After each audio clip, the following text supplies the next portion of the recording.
Graça e paz da parte de Deus Pai e de Jesus Cristo, nosso Salvador. Com muito prazer e alegria, nós mais uma vez nos reunimos para cultuar ao Senhor, para aprendermos de Sua palavra. Amados, e hoje nós queremos entender uma coisa. Por que a nova aliança é melhor do que a antiga? É uma pergunta muito importante, que nós precisamos saber a resposta e que, infelizmente, muitas pessoas viveram sobre a terra sem saber sobre isso. Qual é a diferença? Por que a nova aliança é melhor? E eu quero ir direto ao ponto com os irmãos, abrindo que os irmãos abram suas Bíblias em Hebreus, na carta aos Hebreus, capítulo 8. E gostaria de ler com os irmãos os versículos 1 a 7, onde o autor de Hebreus nos dá estas informações, estas respostas.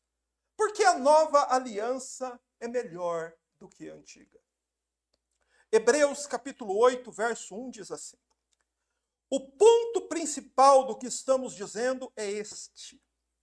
Temos um sumo sacerdote que se assentou à direita do trono da majestade no céu, ministro do santuário e do verdadeiro tabernáculo que o Senhor ergueu, não o homem. Pois todo sumo sacerdote é constituído para apresentar ofertas e sacrifícios. Por isso era necessário que este sumo sacerdote também tivesse alguma coisa a oferecer. Se ele estivesse na terra, nem seria sacerdote, uma vez que existem os que apresentam ofertas segundo a lei, os quais servem naquilo que é figura e sombra das coisas celestiais, como Moisés foi avisado quando estava para construir o tabernáculo, porque lhe foi falado: vê, faze conforme o modelo que te foi mostrado no monte. Verso 6. Mas agora, tanto ele alcançou o ministério mais excelente, quanto é mediador de uma aliança melhor, firmada sobre melhores promessas. Pois, se aquela primeira aliança não tivesse defeito, nunca se teria buscado lugar para a segunda. Amém. Deixe sua Bíblia aberta, por favor. Feche seus olhos. Ore comigo. Senhor nosso Deus, nosso Pai, graças te damos, pois Tu és aquele que se assenta sobre o alto e sublime trono. Senhor, e os Teus olhos percorrem a terra. Nada escapa, Senhor Deus, a Tua atenção. Tu és onisciente, onipotente, onipresente. Tu és o Senhor que tudo criou e a tudo sustenta, e és o juiz dos vivos e dos mortos, a quem, por fim, todos haverão de prestar contas. E ao Senhor rendemos a glória e o louvor, por mais uma vez podermos, Senhor, nos reunirmos para cultuarmos a Ti. Graças te damos, meu Deus, por esta semana que se encerra, por todo o cuidado, por toda a bondade, por toda a graça de Deus sobre nós. Oramos, meu Deus, pois somos pecadores e imploramos diante de Ti, Senhor. Limpa-nos dos nossos pecados, perdoa as nossas culpas, lava-nos de toda iniquidade, todo mal, limpa as nossas mentes e dá-nos, Senhor, corações e mentes santificadas para podermos compreender Tua palavra e guardá-la como tesouro precioso em nosso coração. Nós pedimos Tua graça e damos glórias e louvores ao Teu nome, em nome de Jesus. Amém. Eu quero começar a minha pregação e como introdução, quero lembrar a todos que muitas pessoas passaram a vida toda sem perceber isso que você vai perceber hoje. Existe na Bíblia uma antiga aliança, e ela é chamada de antiga porque não está mais em vigor. E existe na Bíblia uma nova aliança, que é chamada de nova porque esta aliança está em vigor. Charles Spurgeon, um pregador do século XVIII, disse: nós devemos tomar cuidado para sempre distinguirmos entre a velha aliança e a nova aliança. Os pregadores antigos tomavam este cuidado, de distinguir entre Antigo Testamento e Novo Testamento, para não misturar o evangelho com o judaísmo. Porém, nós percebemos que não tem havido esse cuidado atualmente. Não é? E a questão do evangelho, a própria essência do evangelho, consiste em entender isso. A diferença entre o antigo e o novo. Quando você entende a diferença, quando você olha como o escritor de Hebreus olha para o Antigo Testamento, explica o Antigo Testamento, então você tem a sua mente aclarada, iluminada para a grande bênção que Deus nos deu por meio da nova aliança. Porque as duas são muito diferentes. E as diferenças entre as alianças são gritantes. Porém, é certo que pouco os crentes de hoje sabem esse respeito. Na verdade, se pergunta, quando foi que a igreja cristã perdeu a essência? Quando foi que a igreja cristã deixou de ser como aquela igreja lá de Atos dos Apóstolos ou a igreja dos primeiros séculos? Foi exatamente quando perdeu-se de vista as diferenças entre Antigo e Novo Testamento e misturou-se, então, a antiga e a nova aliança, e isso fez com que muita gente ficasse confusa. Mas onde está o problema? Não é dessa mistura, desse problema. O problema não é a Bíblia. O problema não está na Bíblia. A Bíblia separa as duas alianças de modo muito claro. Se você pegar a sua Bíblia com honestidade, desde a primeira página, você vai ver que está escrito ali, Antigo Testamento. E quando você olha, passa o livro de Malaquias e vai entrar no Evangelho de Mateus, está escrito Novo Testamento. Ou seja, a Bíblia é muito clara em mostrar para nós que existe uma diferença. Porém, onde é que está o problema? Onde está a raiz do problema, a raiz da questão? Por que tanta confusão entre Antigo e Novo Testamento? O problema está nos homens que interpretam a Bíblia. Porque as pessoas, via de regra, quando vão interpretar a Bíblia, eles estão com a mente saturada de tradição e de pressupostos. E a pessoa então vai ler a Bíblia de acordo com a tradição religiosa dele. Então ele vai à Bíblia já decidido de que forma que a Bíblia vai se referir a determinado assunto, porque foi assim que ele aprendeu. Só que nós não devemos agir assim. Nós devemos ir à Bíblia de modo isento, sem esses pressupostos, sem essas tradições que um dia aprendemos, porque uma coisa eu posso garantir a você. Nenhuma alma entrou no céu por causa de tradição até hoje. Nenhuma alma. Tradição não salvou nenhuma alma. O que salva almas é o sangue de Cristo, é a fé. Então, qual é o pressuposto que predomina atualmente sobre Antigo e Novo Testamento? Que eles são basicamente a mesma coisa e o Antigo Testamento permaneceu quase que inalterado, só não no que diz respeito aos sacrifícios é que foi abolido. Então o sacrifício do Antigo Testamento não está mais em vigor, contudo todo o restante do Antigo Testamento está em vigor. Esse é o pensamento predominante na tradição que nós temos, né? No evangelismo atual é isso que você percebe. E como é que eu posso provar isso para você? Eu posso provar isso relembrando o que você já viu dentro de igrejas evangélicas, por exemplo, o castiçal. Eles não vê problema em ter um castiçal, fazer um castiçal e colocar dentro da igreja. Mas o castiçal é um elemento da antiga aliança ou da nova aliança? É claro que é da antiga. Tem castiçal na nova aliança? Não tem. Mas nós vemos também Arca da Aliança, unção de líderes, como se fossem sacerdotes. Vemos guardas de preceitos do Antigo Testamento dentro da igreja evangélica. Vemos as pessoas fazendo voto, e vemos as pessoas dando dízimos, e vemos várias outras atitudes, as pessoas cumprindo essas liturgias do Antigo Testamento dentro da igreja evangélica. Elas continuam praticando o Antigo Testamento, sendo que a Bíblia é tão clara ao nos dizer que a antiga aliança não está mais em vigor. Por isso é inútil praticar qualquer ato sem que isso esteja escrito no Novo Testamento e seja o Senhor Jesus explicitamente que nos dê a ordem de fazer determinada coisa. Essa é a questão, esta é a essência. Esse é o ponto de diferença vital entre antiga e nova aliança. Não é?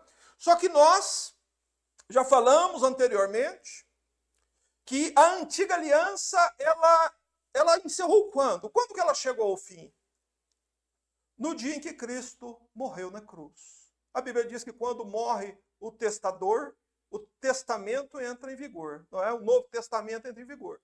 Então, essa passagem está aqui em Hebreus, capítulo 9, versos 16 e 17, e ela nos diz claramente isso. Quando que o Novo Testamento entrou em vigor? Na morte de Cristo. Quando que o Antigo Testamento deixou de estar em vigor? Na morte de Cristo.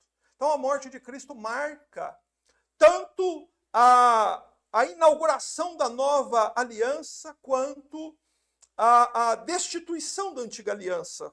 Né? Mas hoje eu quero limitar aqui meu ensino aos irmãos para mostrar aqui no capítulo 8 de Hebreus alguns aspectos fundamentais sobre a nova aliança. Não é? Seguindo o nosso raciocínio, seguindo a pergunta que fizemos aqui no início. Por que a nova aliança é melhor do que a antiga? Certo? E não há, na minha opinião, parte melhor da Bíblia para a gente olhar isso com clareza do que Hebreus. A carta aos Hebreus. Não é? Essa epístola ela é muito clara em mostrar esse aspecto. A nova aliança ela é melhor do que a antiga aliança. Ok? Principalmente quando você compara ela do modo como o escritor aqui comparou. Nessa carta aos Hebreus, ela contém uma declaração da supremacia absoluta de Cristo. Ou seja, essa carta afirma que Jesus é maior que os anjos, que Jesus é maior que Moisés, que Jesus é maior que Arão, que foi o primeiro sumo sacerdote da antiga dispensação, que também Jesus exerce diante de Deus um sacerdócio superior aos sacerdócios da antiga aliança, que o tabernáculo, que o lugar onde Jesus, o santuário onde Jesus ministra agora é superior àquele tabernáculo que os judeus tiveram no deserto. Não é? Enfim, que Jesus inaugurou a nova aliança e diz também que a nova aliança não está mais em vigor. Tudo isso nós encontramos aqui na carta aos Hebreus. É por isso que nesta carta, quando você a lê, quando você pega a carta aos Hebreus e começa a ler a carta, você começa a perceber muito a presença das palavras novo e melhor. Uma nova aliança com melhores promessas. Tudo na nova aliança é novo, tudo na nova aliança é melhor do que havia na antiga aliança. Pois se não fosse assim, não haveria necessidade de uma nova aliança. Não é verdade? Se a nova aliança fosse igual ou inferior à antiga, qual seria a necessidade de uma nova aliança? É por isso que a carta aos Hebreus nos mostra isso. Tudo na nova aliança é novo. Por isso que ela é uma nova aliança. E tudo nela é melhor, mais excelente, mais elevado do que na antiga aliança. Mas você sabe o que me deixa um tanto aflito? É que é incrível que, apesar da Bíblia falar isso com tanta clareza, que a nova aliança é melhor, e os crentes de hoje ainda preferirem a antiga aliança. Ainda querer fazer voto, ainda querer dar dízimo, ainda querer praticar atos da antiga aliança. Porém, nós sabemos, temos dito isso com frequência e apoiado o nosso argumento com a palavra de Deus. Praticar coisas da antiga aliança, não se pratica mais coisas que são aceitáveis a Deus. Deus não aceita o que a pessoa pratica se ele vai lá na antiga aliança e tenta praticar aquilo, sendo que é uma prática da antiga aliança. E eu quero chamar aqui a comunidade, os irmãos que assistem aqui conosco, os irmãos que assistem pela internet e as pessoas que vão assistir este culto, esta pregação depois pelo YouTube, que é da máxima urgência nós aprendermos a entendermos isso. Porque a nova aliança é melhor do que a antiga. Por isso nós lemos no início, capítulo 8, e no capítulo 8, o autor de Hebreus ele está no ápice, no auge do seu assunto. Por isso ele diz assim, preste atenção no capítulo 8, verso 1, ele diz assim: o ponto principal do que estamos dizendo é esse, ou seja, ele chega no auge, no ápice. Ele falou lá no início que Jesus é melhor que os anjos, melhor que Moisés, melhor que Arão, né? que o Novo Testamento é melhor. Agora ele chega no ponto máximo, no auge, no cume do monte. Ele diz assim, o ponto principal é este: temos um sumo sacerdote que se assentou à direita do trono da majestade no céu. Esse é o auge, esse é o ápice da nova aliança, o auge do evangelho, o auge do Novo Testamento. Porém, muito poucos crentes sabem o que é que quer dizer esse primeiro versículo do capítulo 8 de Mateus, de Hebreus. Irmãos, eu quero, em primeiro lugar, né, diante da riqueza desse primeiro versículo, da importância dele para a igreja, em primeiro lugar, dizer para os irmãos de onde foi que o autor de Hebreus extraiu essa declaração. Porque nós temos um sumo sacerdote que se assentou à direita do trono da majestade no céu. Ele está claramente se referindo a Jesus. Mas de onde veio essa declaração? Ele está citando o Salmo 110, verso 1. Veja, ele está instruindo, a carta aos Hebreus foi escrita para um público judeu. Eram hebreus cristãos. E eles conheciam muito bem as profecias do Antigo Testamento. E no Antigo Testamento, o Salmo 110 é uma profecia sobre o rei que viria. E disse assim, o Salmo 110, verso 1 diz: o Senhor disse ao meu Senhor, assenta-te à minha direita até que eu ponha teus inimigos debaixo de teus pés. O Senhor disse ao meu Senhor. Então, Deus dizendo ao rei davídico, ao Messias, ao Senhor, assenta-te à minha direita até que eu coloque os teus inimigos por escabelo de seus pés. E é isso que o autor de Hebreus está dizendo em Hebreus 8:1. Temos um sumo sacerdote que se assentou à direita do trono da majestade de Deus. O que o autor está nos dizendo? Que a igreja, que o povo de Deus, que o povo de Jesus Cristo tem um rei que é sumo sacerdote. Nós temos um sumo sacerdote rei. Nós temos um rei que é sumo sacerdote. E nós nunca devemos nos esquecer disso. Porque um rei sumo sacerdote era algo impossível na antiga aliança. Na antiga aliança não existiu nenhum rei sumo sacerdote e nenhum sacerdote se tornou rei. Durante todo o período de vigência da antiga aliança não existiu nenhum rei sumo sacerdote. Na verdade, o que a antiga aliança tem é o triste exemplo de dois reis que tentaram exercer o ministério sacerdotal. Dois reis que tentaram ser sacerdotes. Um deles foi o rei Saul. Você se lembra de Saul? Um rei conhecidamente reprovado por Deus. Saul foi o primeiro rei ungido em Israel para ser rei, mas num certo dia, num tempo em que eles deviam sacrificar ao Senhor, Saul se exaltou por ser o rei, e ele então não quis esperar a chegada do profeta e do sacerdote Samuel para sacrificar. E o que Saul faz? Saul mesmo decide sacrificar os animais. E quando Samuel chega, o que ele diz para Saul? Ele diz: Saul, você fez uma loucura. E foi naquele mesmo dia que Saul fez isso que o Senhor Deus reprovou Saul como rei de Israel. Saul tentou ser rei e sacerdote. E Deus o reprovou por causa disso. Houve um outro rei chamado Uzias. Você se lembra de Uzias, lá do livro de Isaías, capítulo 6, quando diz, nos dias que morreu o rei Uzias, eu vi o Senhor. Quem foi Uzias? Uzias, ele foi um rei que por muitos anos andou no caminho do Senhor. Porém, quando Uzias estava no auge do seu poder, Uzias entrou no templo do Senhor para oferecer incenso no altar. Era uma tarefa exclusiva do ministério sacerdotal. Só os sacerdotes podiam oferecer incenso. Assim a antiga lei dizia. Assim a antiga lei determinava. Mas Uzias, se exorbitou no seu poder por ser rei poderoso, ter um grande exército, e ele pensou, eu posso fazer o que eu quero.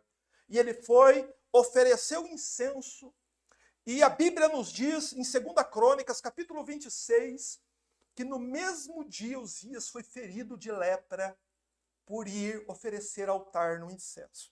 Então esses dois exemplos, de Saul e de Uzias, ilustram bem o fato de que a lei do Antigo Testamento proibia expressamente que um ser humano exercesse esses dois ofícios ao mesmo tempo. Nenhum homem na Antiga Aliança pôde ser rei e sacerdote. Por quê? Porque a lei do Antigo Testamento proibia isso. Para que alguém fosse sacerdote, de que tribo ele devia ser? Da tribo de Levi. Para que um homem fosse rei, de que tribo ele tinha que ser? Da tribo de Judá. O cetro não iria se arredar de Judá, um dos filhos de Jacó. Então, para ser rei, precisava ser da tribo de Judá, para ser sacerdote, precisava ser da tribo de Levi. E a lei, então, proibia que alguém da tribo de Judá fosse sacerdote e proibia também que alguém que fosse da tribo de Levi fosse rei. Ponto final. Deus deu essa ordem. O Antigo Testamento era assim. E quem ousou transgredir a lei foi ferido, punido e morto. Ok? Mas, porém, estava profetizado lá no Salmo 110, como que nós lemos, que então chegaria o tempo em que haveria um rei sumo sacerdote. O Salmo 110 diz isso, lá no verso 1. O Senhor disse ao meu Senhor, assenta-te à minha direita. Assentar-se à direita era assentar-se no trono, junto com Deus, até que eu ponha teus inimigos. Então aqui o verso 1 fala de um rei, o rei Davídico, o rei Messias. Mas aqui no verso 4 do Salmo 110 diz também, o Senhor jurou e não se arrependerá, tu serás sacerdote para sempre, segundo a ordem de Melquisedeque. Então, amados irmãos, o Salmo 110 profetizava que o Messias, que o nosso Jesus, ele seria rei e seria também sacerdote. E é isso que o autor de Hebreus está dizendo. Esse é o ponto máximo, o auge. O principal do que estamos dizendo é esse. Temos um sumo sacerdote que se assentou no trono da majestade no céu. Você, eu, todos os cristãos temos um sumo sacerdote. O que significa isso? Em primeiro lugar, irmãos, que nós não temos mais nenhum. Que o único sacerdote da igreja é Jesus Cristo, nosso Senhor. E ele não está aqui na terra. Ele está onde? Ele está no céu. Todos os homens aqui na terra que tentam exercer esse ofício de sacerdote agora, estão se rebelando contra Cristo. Estão querendo usurpar o lugar de Cristo. Por isso, nós cristãos jamais devemos nos sujeitar a algo assim. Porque Jesus, ele é o sumo sacerdote da igreja e ele está assentado à direita no trono. Há uma questão muito importante aqui. Por que o autor de Hebreus diz que Jesus, como nosso sumo sacerdote, se assentou à direita na majestade no céu? Para nós entendermos isso, nós precisamos ter uma mente judaica. Ele está pregando para judeus, ensinando judeus. Os judeus viam sempre um sacerdote no dia da expiação.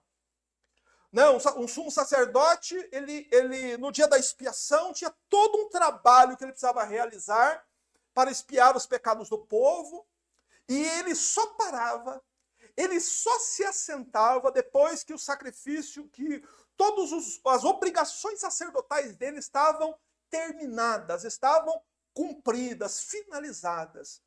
E aqui nós vemos um sumo sacerdote assentado, significa que Jesus Cristo, nosso Senhor, ele veio a este mundo, ele nasceu aqui, ele viveu aqui, ele foi espancado, pregado no madeiro, ele ficou pendurado 6 horas sangrando, ele morreu às 3 horas da tarde, ele foi sepultado e ele ressuscitou, e ele foi elevado aos céus, e ele assentou no trono, aí a obra da redenção está concluída. Qual é a garantia de que nós somos salvos? Qual é a garantia da salvação de um cristão? O nosso Redentor está vivo. O nosso Redentor está no céu, assentado à direita de Deus. Ele concluiu a obra que ele veio realizar. Ele cumpriu o que o Salmo 110 disse que ele iria fazer. Só que há um outro detalhe importante aí, no fato de Jesus estar assentado à direita de Deus. Quando a Bíblia diz que nós temos um sumo sacerdote que se assentou à direita do trono da majestade no céu, nós precisamos nos lembrar que tipo de ambiente que é o céu. Será que lá no céu muitos seres celestiais estão assentados em tronos? Quando nós temos na Bíblia uma revelação do céu, como é que a Bíblia mostra os seres celestiais? De joelhos. No céu é um lugar que os seres que habitam lá estão de joelhos. E Cristo? Cristo está assentado no trono. Ou seja, o fato de Cristo estar assentado revela que no céu, nosso Salvador tem uma posição de grande honra e autoridade. Ele é adorado no céu. Os anjos de Deus o adoram continuamente, dizendo: Santo, Santo, Santo é o Senhor dos exércitos. No céu os seres são mostrados de joelhos, porém Cristo não. E esse é o ponto principal, irmãos. Nós temos um sumo sacerdote que completou sua obra expiatória, subiu aos céus, assentou-se à direita do trono da majestade do céu. E esse é um ponto da nova aliança que é totalmente diferente da antiga aliança. Nenhum sumo sacerdote da antiga aliança jamais subiu no céu. Nenhum sumo sacerdote assentou à direita de Deus. Você entende? Por que a nova aliança é melhor que a antiga? Sob vários aspectos. Mas o ponto principal é esse. O sumo sacerdote da igreja cumpriu o seu trabalho sacerdotal e assentou-se à direita de Deus no céu. E está lá. O que Jesus está fazendo lá no céu? Leia o verso 2, por favor. Ele é ministro do santuário e do verdadeiro tabernáculo que o Senhor ergueu e não o homem. Ou seja, Jesus Cristo agora ministra num santuário no céu. Você se lembra que os judeus, quando deixaram o Egito e saíram na caminhada no deserto, eles chegaram ao Monte Sinai, e lá no Monte Sinai, então, Deus revelou a eles que eles deveriam construir um santuário, um tabernáculo aqui na terra. Você se lembra que o verso 5 diz claramente que aquele tabernáculo terreno era figura e sombra de um tabernáculo celeste, de um santuário celeste. E Jesus está lá agora, nesse momento. Jesus não está num túmulo. Jesus está num santuário celeste. E o que ele está fazendo lá? Ele está intercedendo e ministrando lá em favor do seu povo. Quando você ora, é Jesus que leva diante de Deus a sua oração. Quando você canta um hino a Deus, com temor a Deus, é Jesus que conduz a adoração da igreja a Deus. Jesus é ministro do verdadeiro tabernáculo. Note que o autor de Hebreus, em momento algum, cita o templo de Jerusalém, mas cita o tabernáculo. Por que ele está citando o tabernáculo várias vezes aqui? Para nos fazer lembrar da peregrinação do povo no deserto. Porque foi lá quando começou a antiga aliança. A ideia do escritor de Hebreus aqui é conduzir as nossas mentes para quando a antiga aliança foi instituída, lá no deserto, lá no Monte Sinai. É Essa é a mensagem que o autor de Hebreus recorda aqui aos cristãos hebreus e recorda a nós. Porém, tudo aquilo era figura e sombra de algo melhor que existe no céu, onde Jesus está agora e continuamente intercede por seu povo, ministrando diante de Deus em nosso favor. Jesus, ele ministra num santuário melhor do que o santuário da antiga aliança, e ele é também o melhor sacerdote do que foram os sacerdotes da antiga aliança. Observa aí, por favor, os versos 3 e 4. Ele faz essa comparação agora. Porque a nova aliança é melhor que a antiga? Veja a questão dos sacerdotes. Verso 3, por favor. Pois todo sumo sacerdote é constituído para apresentar ofertas e sacrifícios. Por isso era necessário que este sumo sacerdote também tivesse alguma coisa a oferecer. E se ele estivesse na terra, nem seria sacerdote, uma vez que existem os que apresentam ofertas segundo a lei.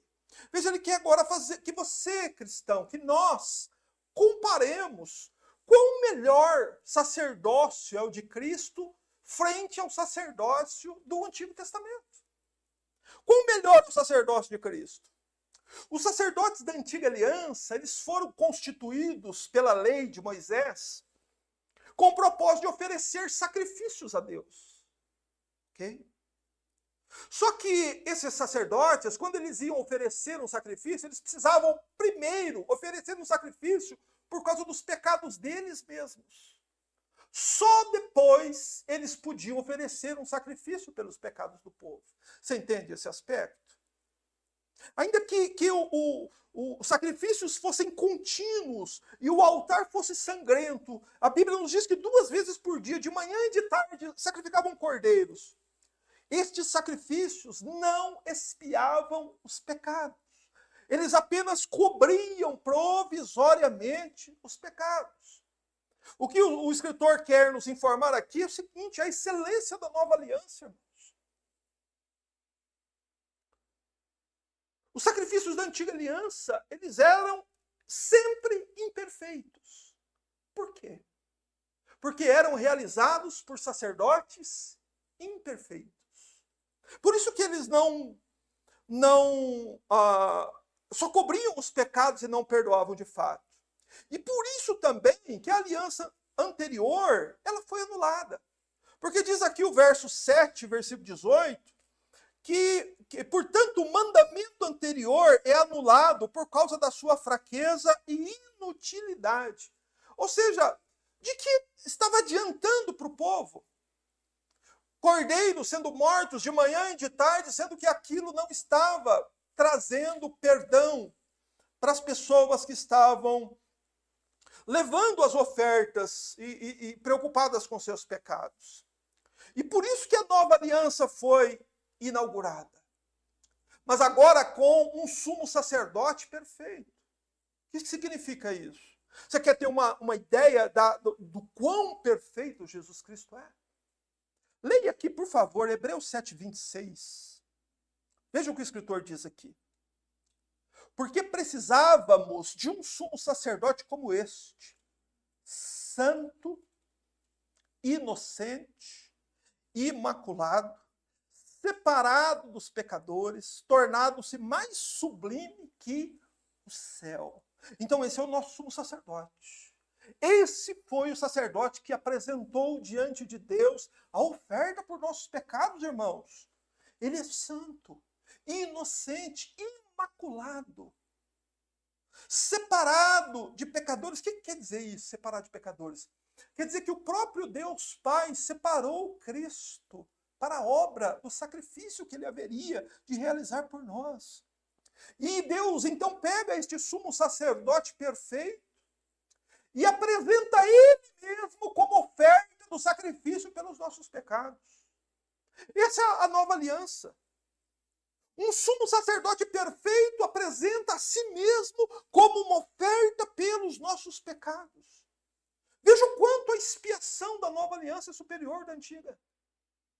Enquanto o da antiga apenas cobria os pecados, o da nova aliança faz com que Deus se esqueça para sempre dos seus pecados. Está em Hebreus 8:12. Amanhã pretendo falar sobre isso. Assim, o que o escritor quer nos mostrar até aqui, até o verso 3, é isso. O sacerdócio levítico e os sacrifícios do Antigo Testamento, eles se tornaram obsoletos. Não estavam resolvendo o problema dos pecadores. Não é? Mas nós vamos ver aqui no verso 7, um pouco mais adiante, onde é que estava o problema. Porque o verso 7 diz, se aquela primeira aliança não tivesse defeito, nunca se teria buscado lugar para a segunda. Onde é que estava o problema? Nós precisamos enxergar onde é que está o problema. Onde é que estava o problema da antiga aliança? Estava na aliança? Estava nos mandamentos? Onde estava o problema da antiga aliança? Nós vamos chegar a essa conclusão.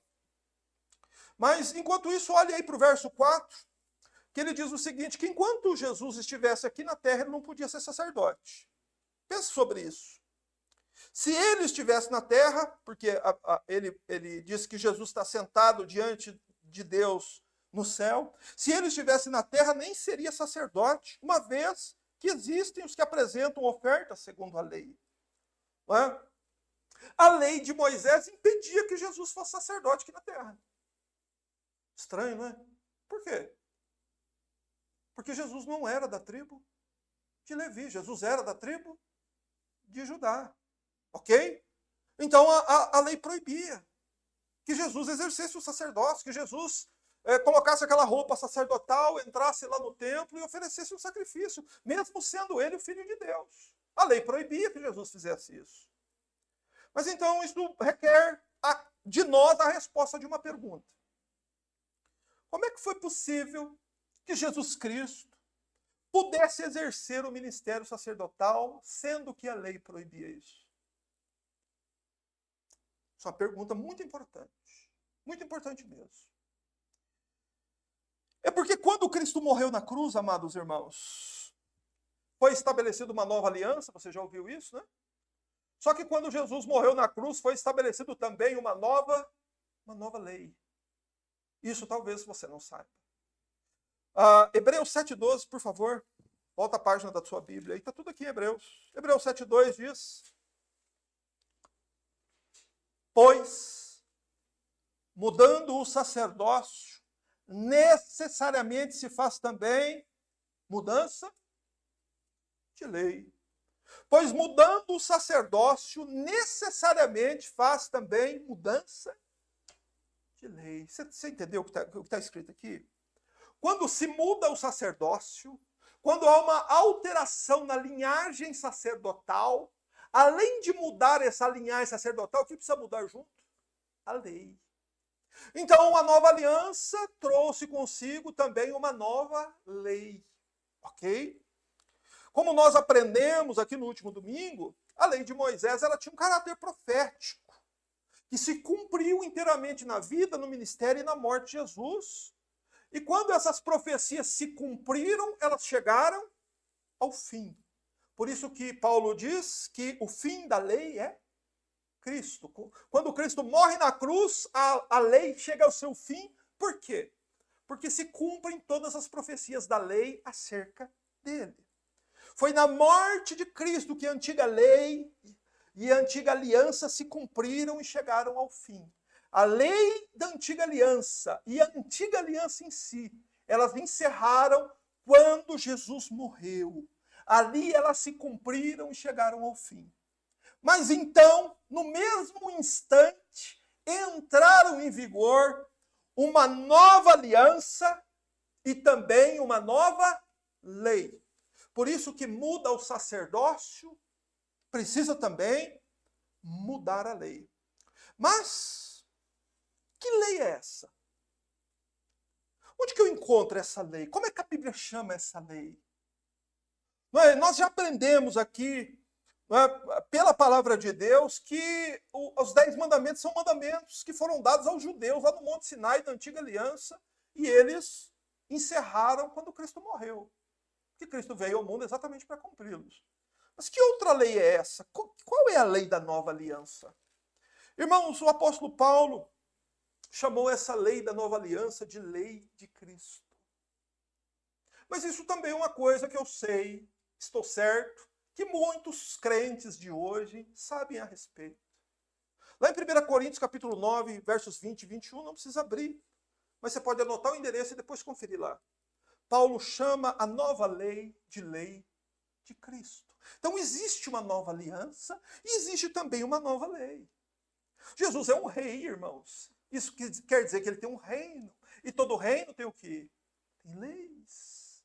E que se é súdito desse reino, você é de Jesus, você obedece às leis dele. Tudo isso nós precisamos entender. Então, por que Jesus precisava ser sumo sacerdote e rei ao mesmo tempo?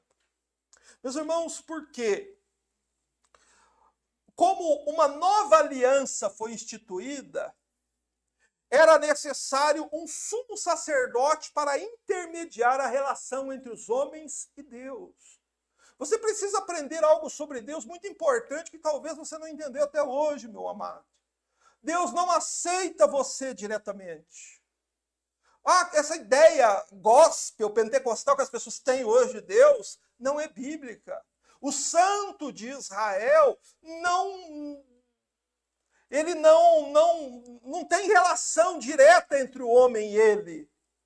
É preciso entre nós e o Todo-Poderoso um sumo sacerdote para que ele faça a mediação entre nós e Deus. Quando eu oro, é Jesus que apresenta a minha oração diante de Deus. Quando eu louvo ao Senhor, é Jesus que apresenta a minha adoração. É Jesus que intercede lá no céu por mim. Não sou eu direto com Deus, irmãos. Essa nova aliança é entre os povos da terra e Deus. Só que ela não acontece, ninguém está debaixo desta aliança sem estar sob a intermediação de Jesus Cristo. E também, por causa da nova lei, nós precisamos de um rei. Para quê? Qual a nossa necessidade de um rei, irmãos? Para que nós possamos obedecê-lo e sermos governados por ele. Então veja só, quem é Jesus? Jesus, ao mesmo tempo, reina sobre a igreja e serve a igreja. Louvado seja Cristo. Jesus, ele serve a igreja como? Ele é o nosso sumo sacerdote. Mas, ao mesmo tempo, ele governa sobre nós. Como? Ele é o nosso rei. Como que ele governa sobre nós? Com as suas leis. Então, entenda que tudo com relação à nova aliança é melhor do que a antiga. Não é? Eu citei há pouco o verso 5, que fala sobre o tabernáculo. Vamos ler o verso 5, para nós avançarmos e irmos para o final do nosso estudo. Mas ele diz aqui, Hebreus 8:5, os quais servem naquilo que é figura e sombra das coisas celestiais, como Moisés foi avisado quando estava para construir o tabernáculo, porque ele foi falado, vê, faze conforme o modelo que te foi mostrado no monte. Que monte? Foi mostrado em que monte? Do que o autor de Hebreus está falando aí? Do Monte Sinai.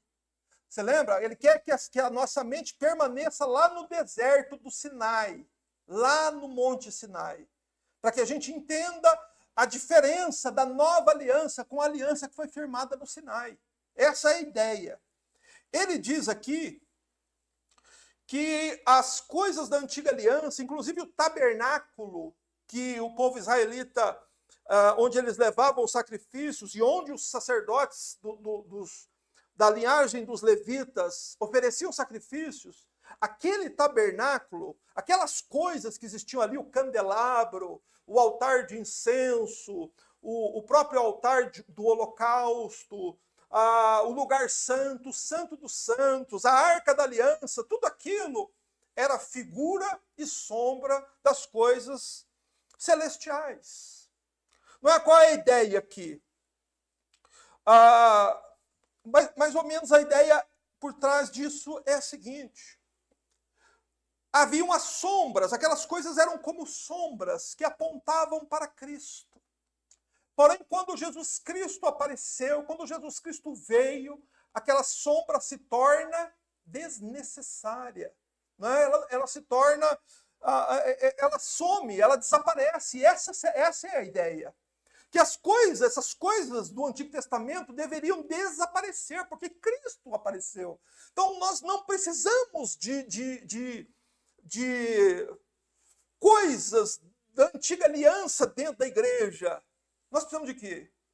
Nós precisamos de Cristo. Do que nós precisamos, irmãos? De colocar uma estrela de Davi aqui, vestir alguém de sacerdote ali, de um pouco de óleo aqui, de um candelabro lá, uma arca aqui? Não, nós precisamos de Cristo. Precisamos mais do Evangelho. É isso que a palavra de Deus está nos dizendo. Todas aquelas coisas da antiga aliança eram sombras. O dízimo era uma sombra. O apóstolo Paulo diz que o sábado era uma sombra. A realidade é Cristo. Tudo aquilo do Antigo Testamento eram sombras e desapareceram quando Cristo veio. Irmãos, isto é o Evangelho. Isto é o cristianismo. Você entender isso. Quando você olhar para o Antigo Testamento, você perceber que aquelas coisas eram símbolos e sombras de coisas celestiais. E que agora, pela vinda de Cristo, essas coisas desapareceram. Certo? Você entendeu? A nova aliança é melhor, irmãos. Nós não precisamos de castiçal.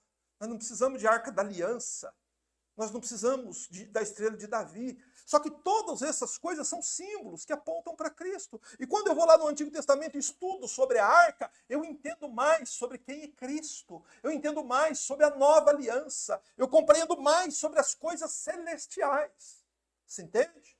Não é fazer uma caixa daquela e botar aqui que vai trazer alguma coisa para alguém. Muito pelo contrário.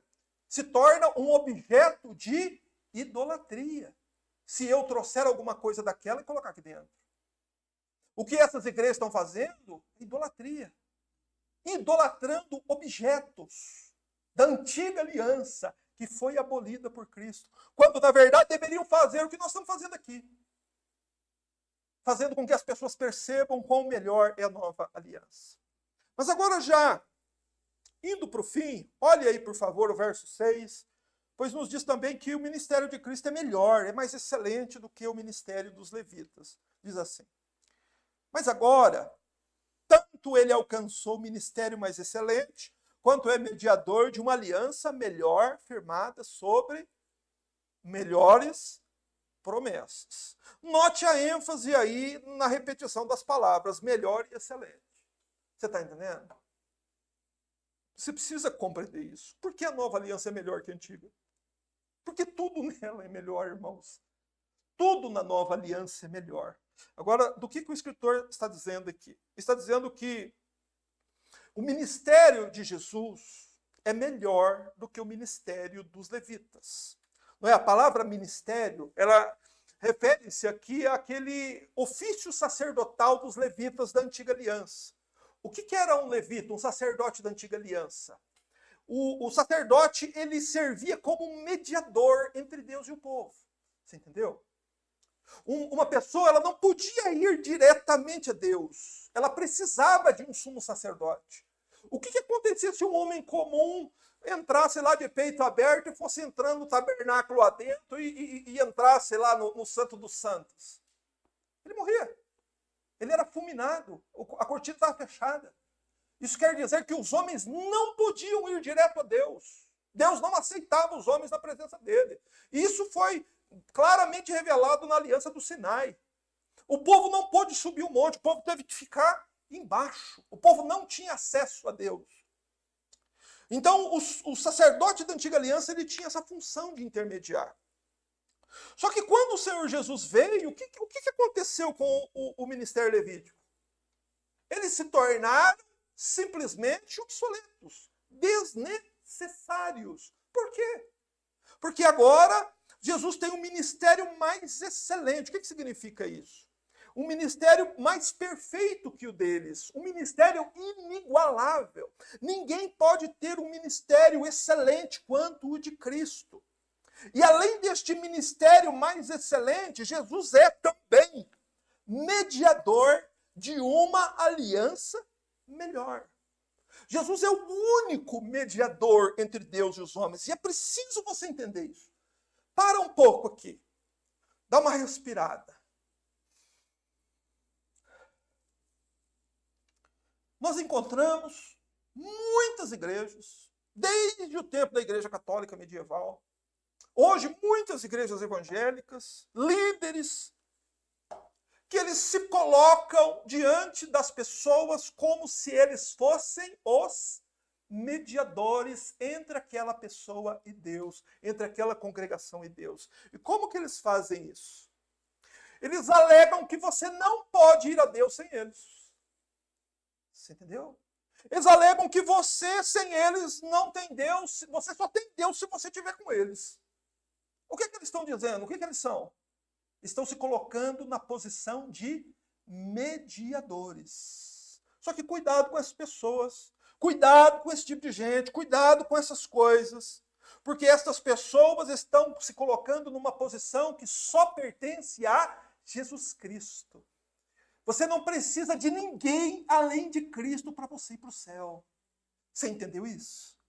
Você entendeu que você não precisa da denominação A, nem da B, nem da C, nem da D? Que denominação nenhuma nunca levou ninguém para o céu. Do que é que você precisa? Você precisa de Jesus, pecador. Você precisa de um sumo sacerdote que interceda diante de Deus por sua causa. Você precisa que ele te reconheça diante do Pai, para que o Pai apague seus pecados e se esqueça dele para nunca mais lembrar. Só Jesus é o mediador de uma aliança melhor. Entenda, ele é o único mediador. Por que a nova aliança é melhor? Porque nós temos um único mediador, que não é um homem como nós, que não vai estar ocupado como talvez alguém em algum momento na antiga aliança precisava recorrer a um sumo sacerdote que estava ocupado, estava doente, ou tinha morrido. O nosso sumo sacerdote, o nosso mediador é melhor.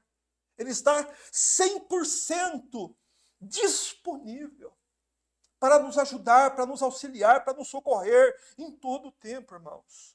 Por isso, o meu esforço aqui é o seguinte: nós precisamos comparar as coisas para enxergar nitidamente a diferença entre elas. Olha, veja quão grande é a diferença da antiga para a nova aliança. Num único versículo aí, ó. Jesus tem um ministério mais excelente. Jesus é mediador de uma melhor aliança. A nova aliança é melhor que a antiga. E as promessas da nova aliança são melhores que a antiga. Eu gostaria muito de ter tempo de falar sobre as promessas da nova aliança. Por que as promessas da nova aliança são melhores? Mas num outro momento eu vou falar sobre isso. Ok? Mas eu vou tratar com os irmãos, encerrar o estudo no versículo 7, onde nós temos a razão da substituição da antiga aliança.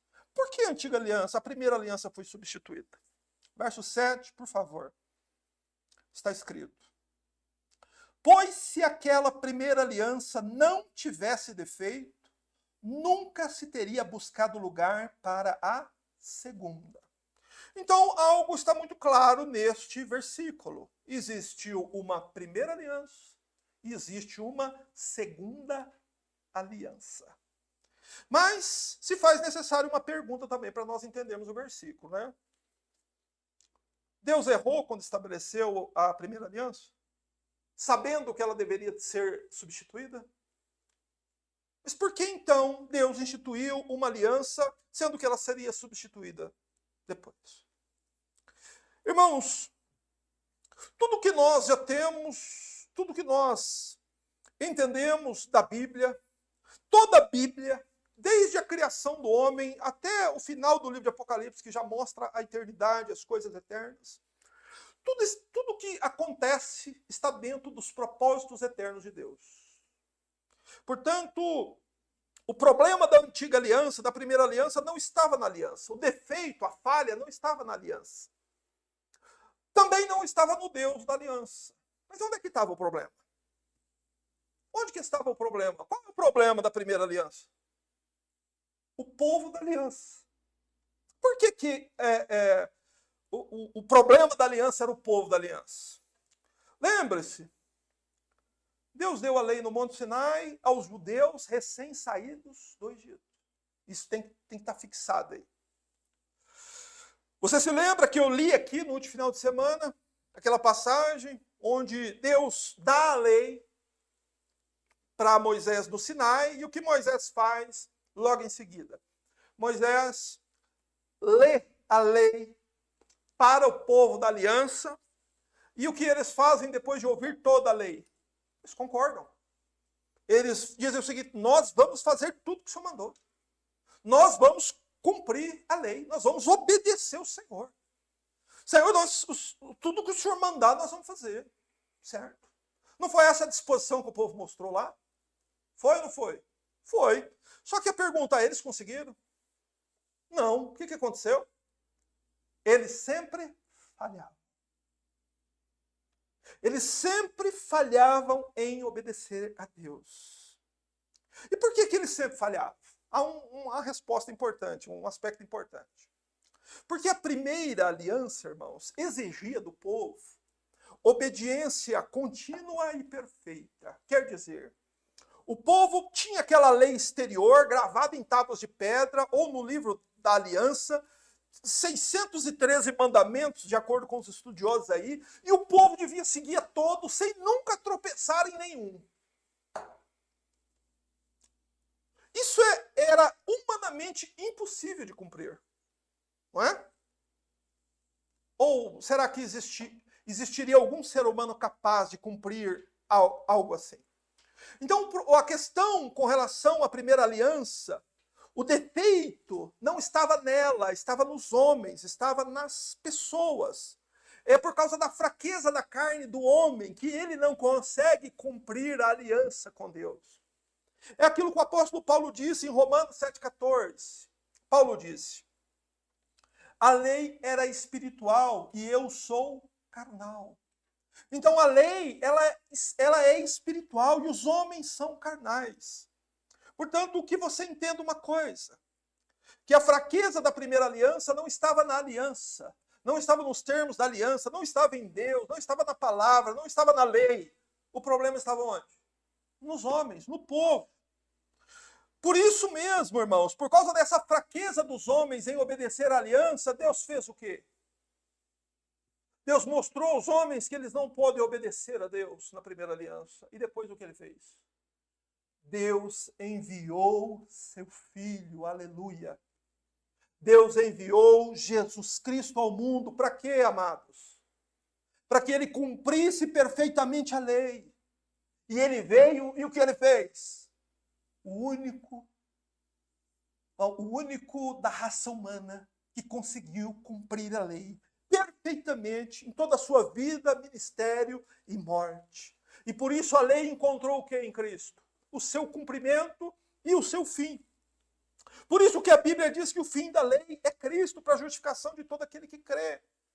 Jesus Cristo veio exatamente para nos resgatar da maldição da lei, como a palavra diz. Quem estava sob a lei estava sob maldição. Por quê? Porque a Bíblia diz assim: maldito todos aqueles que não permanecerem em todas as coisas que estão escritas no livro da lei para cumpri-los. Quem não permanecesse em todos os mandamentos e tropeçasse em um só, ele estava sob a maldição da lei. E Jesus Cristo veio para quê? Queridos, Jesus veio nos resgatar disso, de não ter que guardar sábado. Jesus veio nos resgatar de ser obrigados a dar dízimo sob pena de maldição. Jesus veio nos guardar de termos que cumprir obrigações pesadas, fardo insuportável, como em Atos 15 o apóstolo Pedro descreve que o tempo deles, dos pais, em obedecer à lei era um fardo insuportável. Foi exatamente por isso que Jesus veio ao mundo, irmãos. Mas sabe o que me impressiona, minha filha? Sabe o que me impressiona, Vitor? O povo quer voltar para a lei. O povo quer fazer voto. O povo quer dar dízimo. O povo quer cumprir obrigações do Antigo Testamento. Quando a Bíblia diz que a lei, e quando a Bíblia usa essa palavra lei no singular refere-se à totalidade da lei. Lei no singular significa todas as leis. Jesus cumpriu a lei, o fim da lei, não o fim das leis. O fim da lei, a totalidade dos 613 mandamentos, dos 10 mandamentos, mais 603 que vinha depois deles. Todos eles, Jesus Cristo cumpriu. lá na cruz do Calvário e derramou o seu sangue para nos libertar disso. E os evangélicos querem voltar para a lei. Meu Deus do céu. Gente, que todos nós venhamos a entender isso. Há uma nova aliança em vigor. E essa nova aliança trouxe consigo uma nova lei. Foi Jesus quem cumpriu perfeitamente a lei e agora, por causa da perfeição da vida e da obra de Cristo, todo aquele que crer nele, todo o povo que está sob a aliança dele, tem todos os seus pecados perdoados.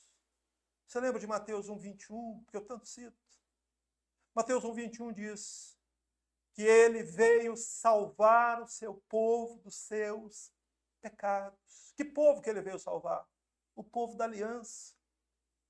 Se você correr para Cristo, ainda dá tempo de você fazer parte do povo da aliança e de ter um melhor sumo sacerdote, que tem um ministério excelente, que ministra num santuário celestial, um sumo sacerdote que ofereceu a si mesmo como oferta única, perfeita e eterna pelos seus pecados.